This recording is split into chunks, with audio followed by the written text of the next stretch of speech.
পরীক্ষা কিছু পেবা না, যাও গিয়া। আমি যেতে পারবো না, আমার শরীর ভালো লাগতেছে না। যে পেট করে খাওয়াইছো, খাইছে অনেক হজম হয়ে গেল। আরে আমগো ঘরে আর থাকতে পারবা না, বহুত গরম। থাকলে আমি থাকতে পারবো, থাকতে গেলিগা পারবো না, অনেক ঠান্ডায় হাওয়া আইতেছে ঘরে। আরে তোমার ঘরে এসি টেসি সব আছে, আমার ঘরে তো এরকম এসি নাই, ফ্যানের নিচে ঘুমাইতে লাগবে।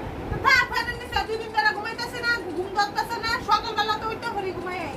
কিসে রাত্রেবেলা বিরিয়ানি বানাইও, আমি বিরিয়ানি খাবো তোমার সাথে। সকালবেলা মাছ দিয়ে মাংসে খাইয়া এখন আবার পর রাত্রি বিরিয়ানি, আমার তো সব শেষ। কি কইতেছো, কিছু কইছো? সকালবেলা মাংস মাছ খাওয়াইলাম না, এখন আবার কি আর বিরিয়ানি? তোমার লাগে কথা কইতে না কই, আ যাইবো যাইবো, আ যাইবো।